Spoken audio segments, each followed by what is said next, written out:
I keep forgetting to say subscribe, so subscribe. Then why did you drop it in the first place? You even wrote down specific instructions, so don't try to tell me this was an accident. You're asking me why? I did it because I was bored.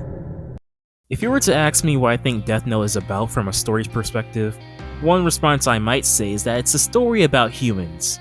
A story about the human world and all of its flaws. A story about how the human race has their intriguing quirks that make certain humans honorable and some despicable. And believe me, Death Note has a lot of despicable characters. And while we do focus on the humans for the entirety of the story, they're not the only race to influence the events that shape it. The other half are the Shinigami. Grim Reapers that live in a world that's unexpectedly not so different from ours. And the one that kicks off the plots, and who the audience shares insights upon these humans through their lens, is none other than Ryuk. Yep, bumbling idiots. Well, it's no use complaining about how boring it is here. Now, if you were thinking of doing something stupid, like changing the human world, that would be interesting. I'll tell you the story of a human I once knew. One who tried to change the world and become God. Now, Ryuk is one of the most notable characters in Death Note, but doesn't really do much in the series. He's kind of the mascot of Death Note, to put it lightly. I see many people call Ryuk the real villain of Death Note, but he's not really villainous, he's just a chaotic neutral being who just sees things that play out. He's not on Light's side or L's side, which is something that the 2015 drama and Light Up the New World get wrong, because they have Ryuk encourage Light to use the notebook. Something that I don't like, because, he's supposed to be neutral. He doesn't try to encourage Light to use the notebook in the series. Now, this might be a short video, I hope I don't regret saying that, because when watching the series I didn't think much of Ryuk other than haha funny apple-eating monster that points out things, but on rewatch, I started to notice some aspects of him that I find interesting myself. As Light Yagami seemingly becomes more of a god as the story continues, the godly Grim Reaper himself stays closer to being a human, until the roles are reversed in the end. He's not as flawed as the other humans, but he's a little bit relatable in some cases. Ryuk's antics and spectating others begs the question of, what does it truly mean to be human in Death Note? Takeshi Obata, the illustrator of Death Note, usually focuses on the dialogue of characters before drawing them, leaving it up to the imagination of what said characters would look like. Although he had trouble and needed notes for certain characters, the Shinigami seemed easier to do, especially Ryuk. Now, Ryuk's design was going to be a gorgeous human with wings, but that was scrapped so readers wouldn't get confused on who was the main character. Though if they kept this design, I have no doubt that he would have been included in a lot of shipping fan art in the 2000s, let me tell ya. His final design still has somewhat of a human look, with him having rockstar features that honestly fit the dark goth aesthetics of Death Note, and a mask-like face where you can't easily depict his emotions. Well, it doesn't help that he states nearly everything he thinks about. Obata's improvisation led to the Shinigami we got today, and boy was he delighted! It's also fun to note that Ryuk's design was inspired by Edward Scissorhands, so one can imagine what his human design would have looked like. We see some Shinigami look a bit like humans in the pilot chapter, and honestly, their designs just remind me of Soul Eater. In fact, Lord Death from Soul Eater looks like he could fit in Death Note like all too well. Just a little side note. Also, this picture from Blanc et Noir is not Ryuk. It's not Ryuk. It isn't in the Death Note art section. It's in the special art section. I just wanted to make that clear because a lot of people mentioned that. That's not true. The parallels between Ryuk and Light are shown at the beginning of the story. Most notably, their feelings towards their respective worlds. The weight of boredom is what kicks off the entire story of Death Note, and with Ryuk, it's the general sense of boredom with how the Shinigami realm has nothing interesting to look forward to, which causes him to enter the human world and inadvertently make a change for the next few years. Light, on the other hand, has two different meanings to his boredom that leads him to changing the world. Of course, he has the normal human emotion of boredom that any teenager would have, that leads him to testing out the Death Note. But he's also bored with the world and the justice system itself, seeing an endless cycle of people committing crimes, getting punished, only for those evil acts to beget more evil acts. Both of these characters' worlds are stagnant. Nothing seems to change. And from here on out, both characters ease each other's boredom with the Death Notes and change the world for a couple of years. Although Light's is focused on the human world, Ryu compliments him on being a fine Shinigami, and how both characters feel about their own lives and their actions to make a change in them really connects to the supposed main theme of Death Note, to simply live your life. Now, just to reiterate from a previous video, Death Note doesn't have a true theme that the author was trying to convey, but he said if it did, it would just to be live your life to the fullest. Ryu confirms in his own words that he wasn't really feeling alive in the Shinigami realm. Most Shinigami are shunned for even being Grim Reapers, and if Ryu can kill other Shinigami, he figures that joining the human realm will be more fun than simply killing people he doesn't even know. Ryuk is supposedly the first to take that leap into a different territory, rather than just conforming to the expectations of what a Shinigami needs to do. He doesn't go ahead and waste his time gambling with the others, nor does he actively kill people for the Shinigami King during the entirety of the story. And that fits well with his kill ranking of 7 in volume 13. He is truly neutral, and thinking that joining the humans for fun ultimately makes him more human than most Shinigami will ever be. Don't go sitting around wasting your life. Don't be so frail. If you see an opportunity to change and better your life, don't be afraid to take that chance. And Ryuk does something that no other Shinigami would ever do. Who knew you could learn something so insightful from this unsightly looking character? Light, on the other hand, as everyone knows, aims to change the human world by ridding everything evil in it, added on by him also wanting to be the god of this new world in the span of around 5 days. Or most likely because Ryuk says he isn't here to take his soul. You see what's uncommon here? The supposed god acts and lives like a human, while the human wants to live like a god. Light is already enjoying his life, and despite how the anime might portray him, manga Light has much to look forward to in his life. He's happy, he has friends, girlfriends, a loving family, high grades that'll definitely help him to get into college, and eventually the MPA. He has everything a young teen reading Shonen Jump would want. Yet, he risks throwing it all away to make the world a better place in his eyes. Ryuk has nothing to risk, other than maybe wasting a few years with some random human. And mind you, Light was ready to have his soul taken 5 days after testing out the Death Note. We'll get back to this later in the video. Focusing on how both worlds change throughout the 6+ years this story takes place in, the human realm begins to know his Kira's crusade, and he slowly but surely gains a following to where over 70% of the world agrees with him, and over 70% of crimes have been reduced by the end of part 2. The Shinigami realm, however, doesn't change much in the story. It was something I was hoping to see in the original story, but only hinted at when Light tells Ryuk that he can go back to make changes once he's done. This is, from a certain point of view, somewhat fulfilled in the C Kira and A Kira stories, just not to the extent of the human world's progress. Ryuk learning how good apples are in the human world leads to more Shinigami trading them with the Shinigami King for notebooks to use. And well, that's pretty much it. Nothing much changes in the Reaper world throughout the entirety of the story, and in the stories that come after it. All we can say is that Ryuk's journey has made more Shinigami try to gain apples and Death Notes, but that's nothing significant. Just like the human world after Kira's death, everything pretty much stays the same as before. The human and Shinigami realm remain rotten. The only way to escape boredom is just to visit the human world. Light's mission to throw his life away to make other people's lives better fails, of course, while Ryuk gets the most entertaining show of his life. Heck, some people call him the only winner of Death Note. The Shinigami has nothing to lose, but in later stories he does seem to have trouble recapturing his entertainment and apples after killing Light. I was going to say that it was a missed opportunity to see Ryuk inform the other Shinigami of what he's been doing in the human world during the Yotsuba arc, but since it pretty much amounts to nothing in the end, I'm not too mad about it. Now, while I have been talking about Ryuk and Light's boredom, there is another main character that also starts the story with his boredom. L. The story tries to show the parallels between Ryuk and Light, and L and Light, even having the two different endings choose which relationship to focus on. The anime focuses on Light and L's relationship more, while the manga focuses on Light and Ryuk. And while I have always thought of these two pairings, my mind had never really thought about the connections between L and Ryuk.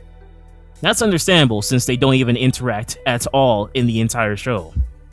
I'll have to shout out Pseudo Miracle on Tumblr for bringing this up, because it never crossed my mind to think about these two characters.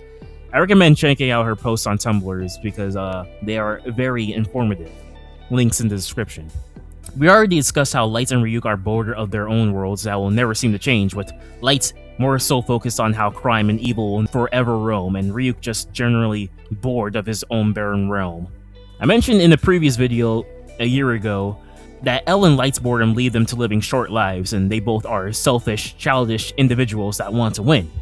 Pseudo Miracle created this chart that ties these three characters together, and it was then that I realized, wow, L and Ryuk are eerily similar to each other. L is always consuming sweets, and the only explanations we're given is that he tries to cancel out the bitter truth of solved cases as explained in the Los Angeles BB murder cases, or that it helps deal with the stress in L Change the World. And Ryuk is just addicted to eating apples. And also, a side note, Tsugumi Oba said that the apples don't have a symbolic meaning, at least in the manga. In the anime, I guess people theorize it has a biblical meaning, but as far as the manga goes, as far as what the original author intended, it doesn't have a meaning, so sorry if you thought there was something else to it. Both L and Ryuk can easily cure their boredom, while Light can't. L is a rich individual who will always find an interesting case to cure his boredom. It's what he does for a living. And while we don't know for how long Ryuk has felt glum in the Shinigami realm, he has always had an opportunity to find a human that can keep him entertained. Light is the odd one out here. Despite being so close to the MPA, solving cases, and having high intelligence, he can't do anything as a middle-class kid. Had the Death Note not fallen down near Light's vicinity, there would be no solution to cure his boredom with this stagnant, rotten world. He will have just gone about his entire life knowing that trying to change the world is pointless. Evil is inevitable. But with the Death Notes, that boredom can be resolved. And the funny part is, Light is the one who keeps both L and Ryuk entertained. His wits and goals cures their boredom. It's almost like he's doing the favor for them, even though they could have found anyone else to replace Light. They're like, write for us, you peasant. Entertain us, you fool. And Light doesn't just entertain them, he entertains us, the audience. And while I no longer think that Ryuk is supposed to represent the audience, because there are definitely going to be people who watch Death Note and not feel or think the same way as Ryuk, I will say that Ryuk is one of the vessels to help the audience observe other characters, in mostly a non-biased manner. He is the observer character, a passive witness who interprets surroundings and themes without necessarily driving the plot. He is an audience proxy, a vessel to show the audience how Light Yagami is an undeniably intelligent human, how he becomes more sadistic, unpredictable, like a god among humans, and his downward spiral into madness. Now, to be clear, Ryuk doesn't hit all the points of an audience proxy because there are aspects of him that aren't relatable to the reader, like him being a Grim Reaper for crying out loud. And there are times where he's absent from the story and we go into the minds of different characters, like in the Yotsuba arc. This is, however, after Ryuk and the audience learns nearly everything the Death Note can do. Like I said before, Ryuk is always speaking his mind or thinking to himself about the certain actions the humans of Death Note commit, some ranging from interesting to rather rash actions. For example, when Light yells at Misa in chapter 64, Ryuk whispers, "Taking out your anger on her, huh?" This isn't something the author just put in to be glossed over. Think to yourself, why would he include this?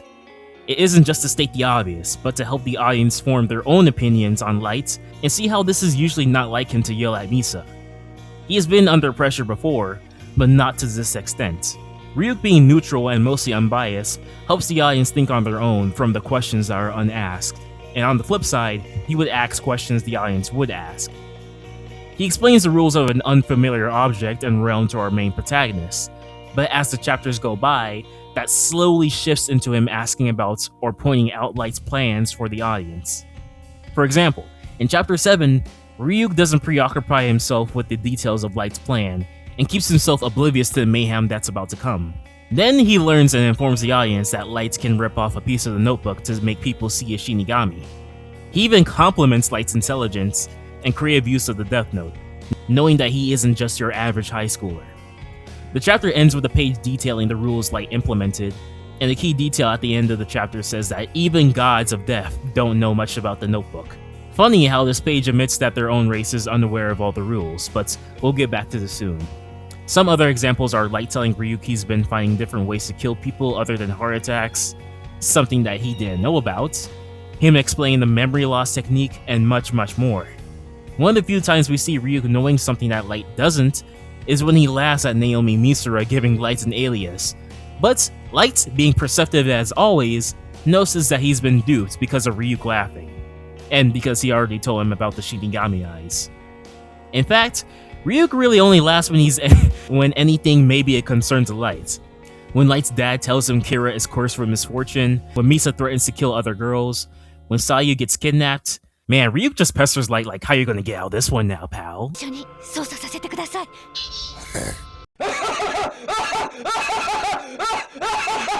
Personally, Ryuk is justified in laughing this much because Light belittles him so much in this series. There's only a few times where Ryuk has looked intimidating as a Reaper in the story. The manga covers, first time he ever sees Light, the second to final chapter, and every time he's seen with the Shinigami eyes. One of my favorite pairs of chapters that shows where intimidation lies in the relationship is Chapter 5 and Chapter 6. In Chapter 5, Ryuk explains how Shinigami are able to see people's names and lifespans, and offers a deal. If Light gains the Shinigami eyes, he'll be able to use his power, but would have to give Ryuk half of his lifespan. And pay attention to the art of each character's face here. Ryuk looks sinister, with no irises. This is how you expect the Grim Reaper to look. And Light, on the other hand, is donning the iconic Death Note sweat mark, looking hesitant on losing so many years just to kill L easily. Then, on the next page, he seems confident, almost as if he's leaning towards a decision. The reader might think that Light is taking his swell time contemplating on finishing the game quicker than usual. But, nope. We get to Chapter 6 and see that Light didn't even take 2 seconds to reject the offer. He states that he wants to live a long life while being a god, going as far enough to berate Ryuk for forgetting that he said this in the first place, and not telling Light this rule as soon as possible. Probably an easy way for the author to introduce ideas late into the story. This is the Light Yagami that Ryuk knows for most of the story, someone who gets pressured by new challenges, but quickly reassures himself that his intellect and confidence is enough to fight back. The Death Note has to be used by a strong-willed person, and Ryuk found the right guy. Heck, he even points out to himself that Light has never been scared by Ryuk and stresses him out. Sometimes, Light scares Ryuk without even trying, when he's infuriated. This makes me wonder who here is really in control in this dynamic. Who is truly the human, and who is truly the monster? Of course, the power dynamic in the relationship should lean towards Ryuk because he can kill Light at any moment, but because he kept his promise and is focused on Light entertaining him, power is in Light's hands, and he doesn't care if Ryuk tells him he's going to kill him one day. Ryuk better listen to him and act like a good Shinigami if he wants a good show. That sentence sounds funny because it makes it seem that Ryuk is some pet to Light, but that's exactly what's shown. Light even got Ryuk to do something helpful for him because he couldn't eat apples without being seen. When you got your fellow friends in the Shinigami realm calling you a pet, you know your life has stooped low. Now, after all this yapping, I think it's a good time to arrive at the final chapters where the power dynamic shifts back to Ryuk. Looking at how distraught Light is drawn as he begs to Ryuk and Ryuk looking ominous back at him is what you expect from the death god being a human. And funnily enough, Obata drawing Ryuk like this wasn't intentional. It just so happened to fit the tone, and boy did it fit. Light's time is up and everything has come full circle. The author had been laying everything up to this moment, to have Light humbled and reminded that Ryuk was always in control of his life from the very moment they met, having a literal Grim Reaper watching him until his time was up. That Ryuk points out himself is that this isn't how Light normally acts. Like I mentioned before, Light usually calms himself and thinks under pressure, but here, he's delirious and losing any sense of clear thinking or composure he had because he got caught, and also because he got shot too. Asking Ryuk for help was the nail in the coffin. If Tsugumi Oba had Light lose against L in part 1, personally I believe there's a chance he wouldn't have acted like this since he saw L as a rival and barely had the amounts of Kira followers he had in part 2. But losing to an inferior duo, having nearly 70% of crimes reduced and over 60% of people supporting him, you can't let all that go to waste. In the first chapter, Light Yagami asks Ryuk that he's ready to have Ryuk take his soul, thinking that it's his time to die. Just think about that. This 17-year-old boy was bored one day, used a notebook thinking it was fake, spent the past 5 days killing criminals as a moral justification for mistakenly killing 2 people, and to make a significant positive change in the world before his time was up. He hesitates, but then he accepts that he's already going to die. The absolute mental fortitude on this guy. It's kind of sad to think about, honestly. Just knowing that he tried to make his life worthwhile before leaving the world at a young age, thinking his soul is going to be taken. Yet, when that notion is found null, and he aims to change the world knowing he can live longer, what we see is the total opposite of how Light will react to being told he's going to die. This is not the Light that Ryuk grew to know. And in this total grasp of catharsis, Light is humbled and put to rest by an actual god who is watching over him. This is who Light and Ryuk truly are. Their inner personality is just waiting for their moment to appear.